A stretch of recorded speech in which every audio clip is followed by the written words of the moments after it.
Please subscribe and like. Lisa Carter had just finished a grueling night shift at the hospital when she pulled into the parking lot of her apartment complex. She was exhausted, but the sight of her home brought her a small sense of relief. That relief vanished the moment she spotted him. Randall Greaves, her landlord, stood on the porch of his house across the street, watching her like a hawk. He always did this, like he was waiting for an excuse to say something. As soon as she stepped out of the car with her son, James, he made his move. "Miss Carter," he called, his tone sharp. "Got a minute?" Lisa sighed, already knowing this wasn't going to be good. "What is it now, Mr. Greaves?" He walked over, slipping a yellow envelope from his pocket. "I'm terminating your lease. You've got 30 days to leave." Lisa's stomach dropped. "What? Why?" Greaves shrugged. "I've had complaints about certain activities in your unit. Too much coming and going." Lisa's eyes widened. "Activities? What are you talking about?" "I work night shifts, and the only person in that apartment is my son." He gave her a smug look. "I don't have to explain myself. My property, my rules." Lisa knew exactly what this was. He never bothered the white tenants, never harassed them about noise, never questioned their guests. But with her? He always had a problem. "Mr. Greaves, I've never missed a rent payment. I take care of that apartment. This is ridiculous." He smirked. "Like I said, you've got 30 days. Lisa's hands clenched into fists, but she forced herself to stay calm. She had no power here, and he knew it. James tugged at her hand. "Mom, what's wrong?" Lisa took a deep breath and looked down at her son. She wouldn't let him see her break. "Nothing, baby," she said, forcing a smile. Then she turned back to Greaves. "One day, Mr. Greaves, you'll wish you treated people better." He chuckled as he walked away. "Doubt it." Lisa watched him disappear into his house, her blood boiling. She didn't know how, but she would make it through this. And as for Greaves, his day was coming. Lisa sat behind the wheel of her car, staring blankly at the street ahead. The apartment was gone. Everything she had built for her son, stripped away in an instant. James, curled up in the passenger seat, yawned and rubbed his eyes. "Mom, where are we sleeping tonight?" Lisa forced a smile. "Right here, baby. Just for tonight." James frowned but nodded, trusting her. He was too young to understand the weight of those words. Lisa adjusted her seat and leaned back, staring at the roof of the car. She worked a full-time job. She saved. She followed the rules. But none of that mattered when people like Randall Greaves decided she didn't belong. The next morning, she rushed to work, hoping no one noticed the dark circles under her eyes. But hospitals were ruthless places, and whispers followed her as she passed through the hallways. "You see Lisa?" someone murmured.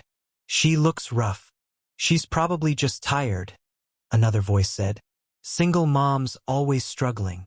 Lisa ignored them. She had patients to care for. Halfway through her shift, dizziness hit her like a wave.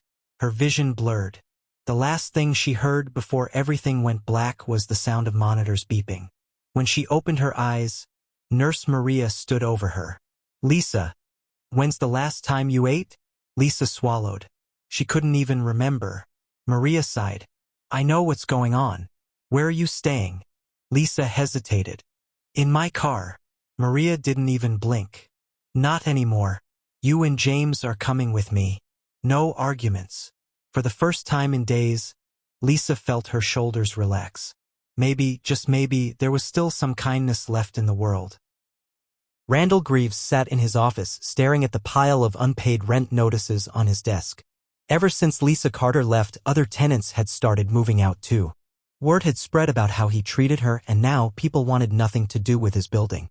The new tenants he found? Late on rent. Loud. Disrespectful. The very things he accused Lisa of, except these ones were white, so he had let it slide. Now his property was falling apart. Pipes were leaking. Trash piled up in the hallways. The maintenance man had quit. And with fewer tenants paying rent, his once steady income had turned into a trickle. He grumbled as he reached for his coffee, but before he could take a sip, a sharp pain shot through his chest. His left arm went numb. His vision blurred. The mug slipped from his fingers, shattering on the floor. Greaves woke up in a hospital bed, machines beeping around him. He tried to speak, but his words came out slurred. A nurse, a young black woman, stood beside him, checking his IV. "Mr. Greaves, you had a stroke," she said. "You'll need physical therapy." He tried to protest, to demand special treatment, but his words were useless. He wasn't the powerful landlord anymore, he was just another weak, helpless patient. Days passed. Not a single family member visited. His so-called friends ignored his calls. He had spent his life looking down on others, and now, when he needed someone the most, no one cared. But the worst was yet to come. Because the moment he was transferred to long-term care, the person who walked through the door made his blood run cold. Lisa Carter. And this time she was in control. Randall Greaves' heart pounded as Lisa Carter stepped into his hospital room, dressed in her nurse's uniform. For the first time in his life, he felt something he had never experienced before: fear. His mouth opened, but the words wouldn't come. The stroke had taken his ability to speak properly, leaving him weak and vulnerable. The man who once threw Lisa and her son into the streets was now at her mercy. Lisa stared at him for a long moment, arms crossed. Then, without a word, she walked over and checked his forearm. Her touch was professional, precise, cold. He tried to reach for her wrist, tried to say something, anything, but his hand barely moved and his voice came out in slurred gibberish. Lisa didn't flinch. "Relax, Mr. Greaves. You're in good hands," she said, her voice calm. But there was something in her eyes. Something that told him she hadn't forgotten. Every day, Lisa was there, overseeing his care. She never mistreated him, never neglected him, but she didn't offer kindness either. She only did her job. Greaves hated it. Hated how powerless he was. Hated how the woman he had tried to destroy was now the one keeping him alive. One afternoon, as she adjusted his pillow, he finally managed to croak out 2 words: "I'm sorry." Lisa froze for a second, then straightened. She looked down at him, her face unreadable. "Sorry," she repeated. She shook her head and let out a soft chuckle. "Now you're sorry?" Greaves' throat tightened. He wanted to explain, to justify, to beg, but no words came. Lisa leaned in slightly, lowering her voice. "You never cared when James and I had nowhere to go. You never cared when I begged you to be fair. And now that you need something, suddenly you have regrets." She let the silence hang between them. Then she stood up and walked toward the door. "You'll get the same care I give every patient," she said without looking back. "But I don't owe you my forgiveness." And with that she left, leaving Randall Greaves alone with the weight of his own guilt. Lisa Carter sat in the break room, staring at the untouched coffee in her hands. Ever since Randall Greaves had mumbled that pathetic apology, something had been nagging at her. She had every right to hate him. Every right to let him rot in his own misery. But something about seeing him so weak, so powerless, it didn't feel as satisfying as she thought it would. The next day she walked into his room. Greaves' eyes met hers, filled with something she had never seen in them before: shame. He tried to speak again, but the words were still slurred, still broken. Lisa sighed.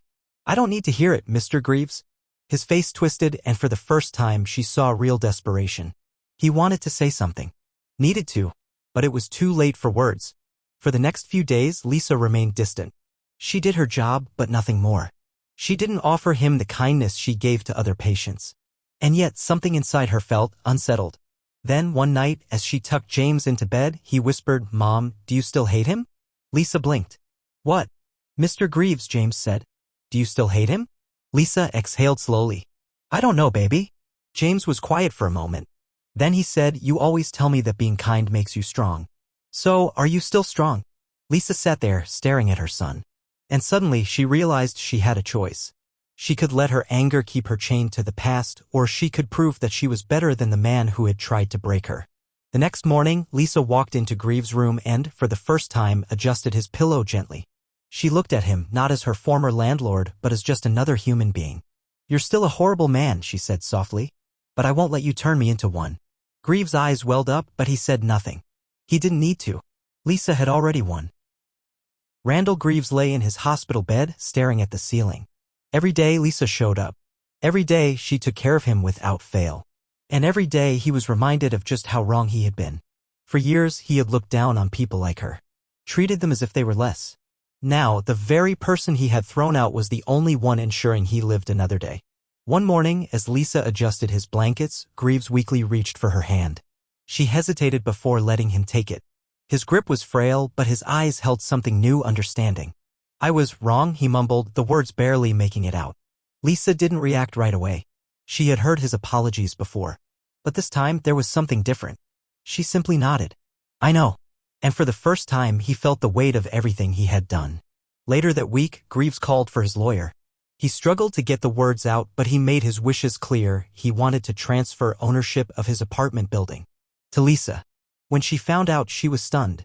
Why? She asked, standing at his bedside. Greaves' voice was barely above a whisper. Because it should have been yours all along. Lisa didn't thank him. This wasn't a favor, it was long overdue justice. But as she walked out of his room that day, she realized something. She hadn't just won. She had changed him.